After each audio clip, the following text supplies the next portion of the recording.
Hello à tous, j'espère que vous allez bien. J-2 avant la fermeture du cabinet. Je prends le temps de vous faire cette petite vidéo. Je tiens à féliciter toutes les personnes qui ont entrepris un travail sur elles, qui sont allées rencontrer leur part d'ombre, qui n'est pas chose facile. Euh, Bravo à vous qui avez osé voir ce que vous pouvez être et pas uniquement ce que vous pensez ne pas être. Bien souvent, la plupart des personnes, quand on se présente, on a tendance à dire tout ce qu'on n'est pas. Et finalement, prendre conscience de ce qu'on est, c'est pas forcément le plus facile. Et bien souvent, tout ce qu'on pense ne pas être, eh bien, si on gratte un petit peu et qu'on descend, on se rend compte que, eh bien, on peut l'être. Il y a des endroits où on peut l'être.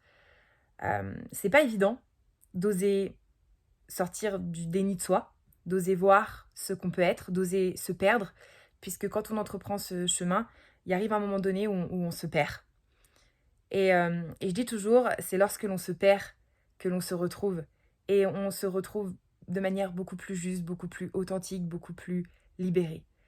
Alors, bravo à vous, bravo à toutes les personnes qui font ce chemin, ici à mon cabinet avec moi, mais aussi pour toutes les personnes qui le font ailleurs, avec d'autres personnes ou d'une autre manière.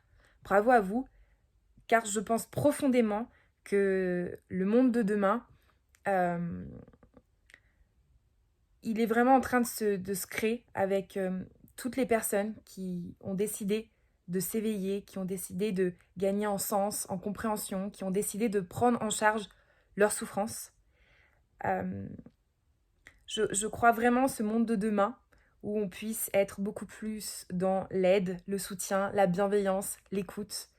Mais pour ça, ça demande vraiment à chacun de cheminer dans sa souffrance, d'arrêter de nous renvoyer, telle une partie de ping-pong, notre culpabilité, nos peurs, nos angoisses, et d'apprendre à se poser et à respirer, à s'ancrer, à se reconnecter à des choses profondes, dans ce monde qui est hyper actif, où tout va très vite, où on est hyper connecté sur les réseaux et hyper déconnecté de soi. C'est vraiment pas facile de savoir faire stop et de prendre un temps pour soi.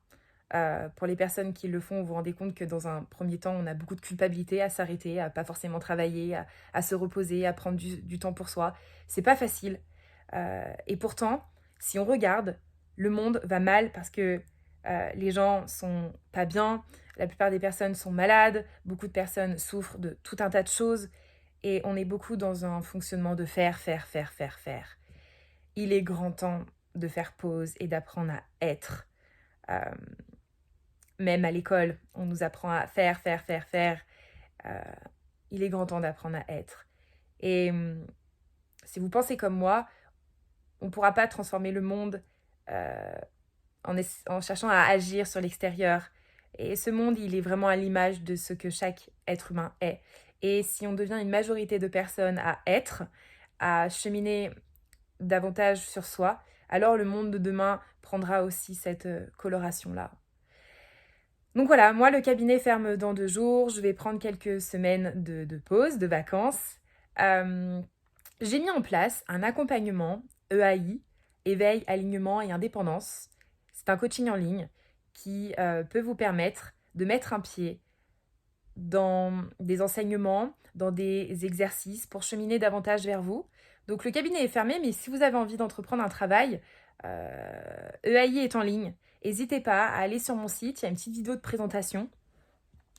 N'hésitez pas à les regarder. Si vous avez envie d'entreprendre un travail et que c'est plus light pour vous sur ce mois d'août, n'hésitez pas, c'est peut-être le moment.